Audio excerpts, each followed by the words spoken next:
In the U.S. city of Minneapolis, far from the Horn of Africa where Somali terrorist group Al-Shabaab fights their so-called jihad, another battle is underway. Centered around these apartment towers in a neighborhood known as Little Mogadishu, this battle is for the hearts and minds of young Somali Americans. Is this a real phenomenon? Are young men really being recruited to Al-Shabaab here in Minneapolis? It's a very old phenomenon. It's been happening since 2006. Abdirazak Bihi is a Somali activist in Minneapolis, where roughly 30 to 40 young men have left this city in the American heartland to fight and often die for Al-Shabaab. Nobody could speak out until it happened to my nephew. In 2008, him and several others were taken out of the country. His nephew, Burhan Hassan, died in 2009 while fighting with Al-Shabaab. Bihi and a group of his fellow Somalis began searching for answers. The young Somalis usually come from homes without a father and are facing challenges at school or can't find a job. They feel isolated from American culture, and Al-Shabaab takes advantage of that. The recruiters giving them that, they fill that void, important void, and become their father's figure. And they believe they gave them everything they needed. They gave them that ego, that manhood. They basically raised it with us. Kyle Lovin is an FBI special agent. How does this process work? How are these young men being radicalized? Well, they're being radicalized through a number of different ways. Some of the most prevalent, unfortunately, involve the internet. Where a series of videos featuring young men from Minneapolis have surfaced, aiming to recruit more fighters. This is the story of the Minnesotan martyrs. The videos juxtapose scenes of battle with shots of the streets of Minneapolis and the same apartments where much of the Somali community lives. Like any film, the main attractions are the stars. Support the jihad in any way that you can. Mohammed Hassan left Minneapolis in 2008, a year after graduating from Roosevelt High School. His wide smile is prevalent throughout the video.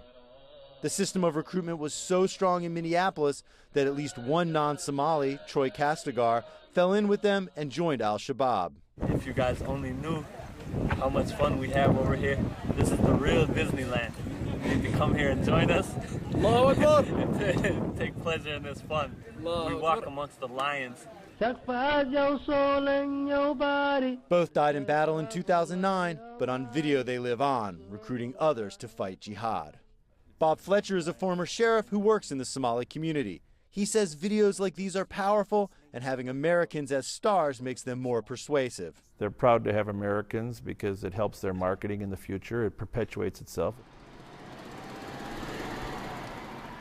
Amongst the young Somalis here, there's been a backlash against Al-Shabaab and a realization that if they want to stop their friends and family from going overseas to fight, they need to fight back.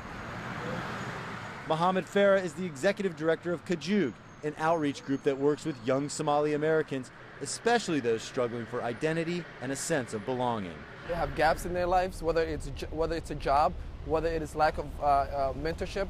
And so what Al-Shabaab is doing is basically justify that through religion.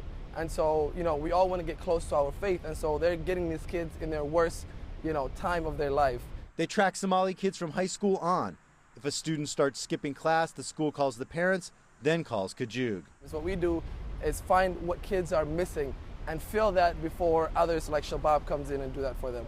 Fill it with poetry. And old age is unnoticed, the youth unfocused. Al-Shabaab trying to tell you they'll bring change, but only if you hold this. And art. The hope is that these messages are more attractive to young Somalis than Al-Shabaab. You can use art to send messages, but your emotions, how you feel. If you want to send a message out, whether it's positive, whatever it is. These young people may be the best hope of stopping Al-Shabaab recruitment.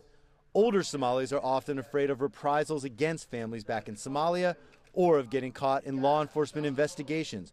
But Kajug partners with law enforcement. We need to have the engagement of the community. We need to have buy-in. We need to have trust within the community. And that's something that we hope to establish through working with groups like Kajug and others within the Somali community. But I'm holding peace in one hand and freedom on the other. The activists say they need more resources to fight Al-Shabaab's message, but their efforts seem to be working.